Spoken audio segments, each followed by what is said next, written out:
But this video is all about energy, and we're going to discuss why we spend so much money on Victron.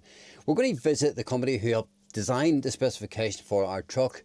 It's been 18 months since it built, so we're going to discuss how it's performing and hopefully answer a lot of your questions.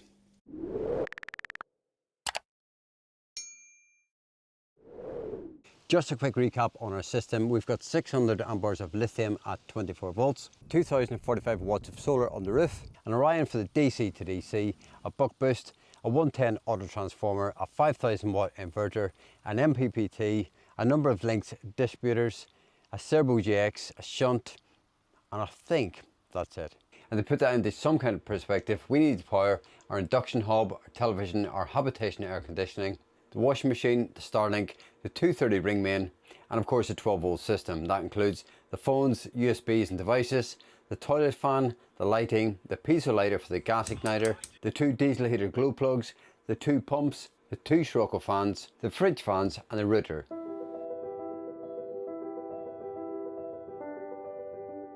Well, we've just left Izzy inside talking to Paul and all things Victron, and I've got to confess, I had no idea there was quite so much on offer. There is more blue boxes in there than you can shake a stick at. And what you maybe don't realize about Izzy is he's actually a real geek when it comes to this sort of stuff. So she's in her element right now. I've just popped out to get a camera, so I'm going to go and join them. AC in, AC out. If the grid fails, all the computers still work. Brilliant. So I'm actually with Paul here at Energy Monkey, and we just thought we'd come and ask him some questions about our bill because so many of you have asked us. So Paul, when somebody like us contacts you, what's the process? What actually happens? So we will either get a call or maybe we meet somebody like you at a show. Yep. And then what we try and do is book an appointment where we get to have a chat. And I always start at the same place, which is basically what do you want to power. Mm-hmm. And everybody's got different wants and needs and things they want to power, and the vehicle's different. So the most important thing is that actually we get it right. So at the end, it's what they want. Yeah. And that can be, you know, microwave, air fryer, induction cooking, aircon, all sorts of things. So we just start by putting all those things into a calculator. Yeah. And then ultimately we can look at the maximum load if all of these things are on. Yeah. And then if some of these things are pumps and motors, we have to think about that as well. So then from that point, we can sort of work out how long you want to run those things for in a made up scenario of whatever. Yeah. And from there we can make an estimation on the battery size. Yeah. So what you need if there was no solar and if there was no driving, you wanted to run these for a day, then it looks like this in terms of batteries. And then from there we would say how much solar to recharge these batteries, and that might be limited by how big a roof you have, how many skylights you have, and then you have to start making compromises, presumably, about what you want to run. There's a lot to a truck like yours. Yeah.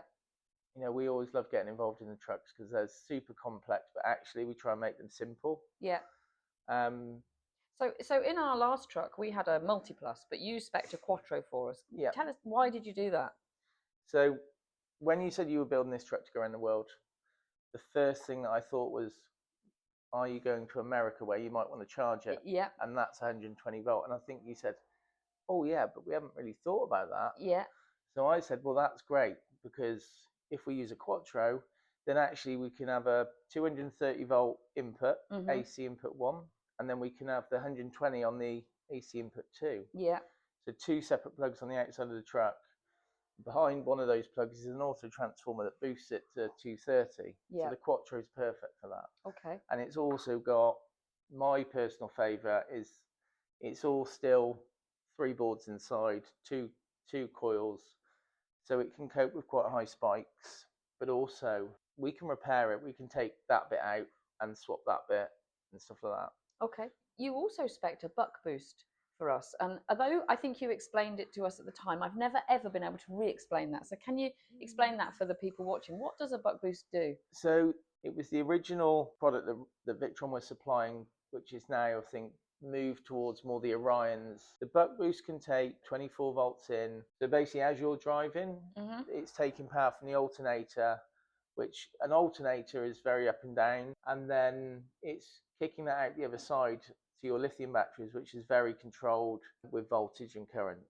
It's a really cool product to have. We would probably now spec the new Orions because that's Victron's newer products. But yeah, the original buck boost, it's quite expensive when you bought it, but it's a really big product, perfect for what you want as well. Okay. And a lot of people have asked us why we've got Victron batteries, because there are other batteries on the market that are cheaper. And I think we understand, but perhaps for people watching.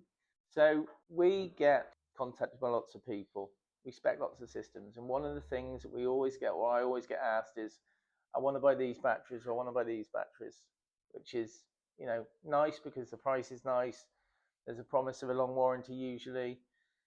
But actually, Victron batteries aren't just more expensive, they're actually way more advanced. But mostly, if you're building a truck to travel and you've bought batteries that were cheaper from the UK, and you're going to be in Morocco or Greece or Turkey or wherever it is, you've got to bring those batteries back if you've bought them and they've got a problem. And you can't put them in the post, you can't send them, can you? Yeah, so if the battery's got a problem, you can't also transport lithium, which is broken, because its class is dangerous. So, and we've had this recently with people with yachts and trucks and stuff, where actually they've had cheaper batteries, saved themselves some great money, but after a year or 2 years, they've had a problem. And we've had to get the Victron network to help. Yeah. So you can almost go to any country and there's a Victron dealer. So if you've bought Victron from us or anybody, being part of the Victron family means that you promise to help other people with Victron. So we've helped people from Sweden and Germany and stuff. And likewise, we've got systems where they've gone to other countries and we picked up the phone and said, this is a bit of an issue for our customer. Can you help them? And they have. So if you're going to spend a lot of money, regardless of batteries or in Victron, then you should consider that actually those are the really important things. If you're in Morocco and you need help, then Victron batteries will be the best solution for you. So And what is the most unusual thing you've been asked to provide power for? Loads of food vans, coffee vans. If somebody was travelling in a motorhome saying they needed a CPAP or like an overnight medical device, could you do power for that? I've done one of those. Yeah.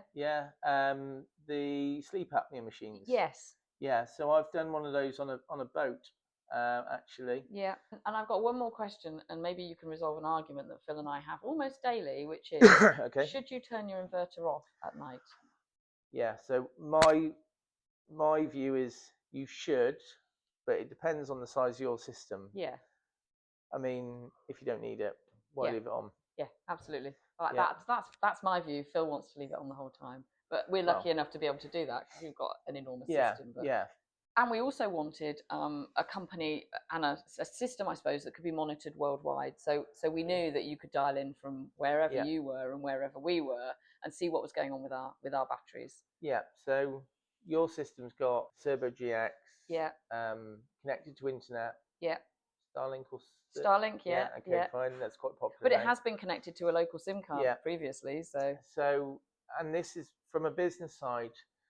When we design systems, we actually always push this bit a little bit because if there's ever a problem with this system, you're going to pick the phone up and you're going to call us and say, look, this system's got a problem. And we really hate it if we can't help.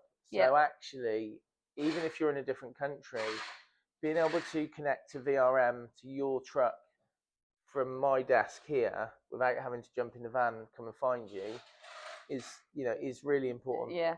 It's important from us so we can help, and it's important, I think, for you so you don't get stuck and have to find someone else. Yeah. So yeah, we can download your settings if you need us to change things, do updates, all sorts of things. And then presumably, if we're in a country where there's a Victron supplier, you could also communicate with that supplier. Yeah, and we do that regularly. There's something like 2,500 around the world in different. Okay, more than I thought then. I'll show you. You can go to Victron's website, and there's a section which says where to buy. Yeah. So if you click on that, it's a world map, and if you look, there are dealers in almost every country in the world. Okay. And yeah, it's super cool because actually it's a global family in a way, and everybody's. And really it gives nice. us massive peace of mind. Yeah, well, you know, our business relies on us being able to be online. If we're not online, we can't make money. So, and the thing is, you spend a lot of money on this, so Yeah. you know it's not cheap. I think it's definitely good value for money in terms of the Yes. Victron parts you bought. But it's all the extras that, if you're going to have this nice expensive system, then actually have it connected to the internet, set up the alarms, the remote support, Yeah. you know, have it all, because those bits are free bits that you just and you have set them for up. the lifetime of the system. Yeah. We get sent a lot of inquiries where people have used ChatGPT or AI to come up with their systems and what they want, and sometimes we see that that's 80% correct, but actually there's things that we just try and make more simple, and we try and build it in a way that actually it's more what you want, and that's Yes. why we go through the whole calculation Yeah. thing. So ChatGPT is great, but You can't beat that knowledge, though, can you? And no, I don't think ChatGPT has it. It's getting better and better. I think you have to ask it more and more these days, but Yeah. there is it's making sure things work together and calculations, and there's a whole layout in terms of wiring and Yes. making things seamless, and Yeah. there's quite a bit. Okay. So Brilliant. Thank you. cool. In terms of performance, we're actually really pleased with how the system's coped over the Yeah. last 18 months. Personally, I'm delighted. I get quite anxious if we're about to run out of, or if I think we're about to run out of power. The kids call me the electricity police because I'm always going on about it when we're at the house, and I'm always checking how much we've got. But here we feel really confident that the anxiety that comes with thinking that you might run out has definitely dissipated.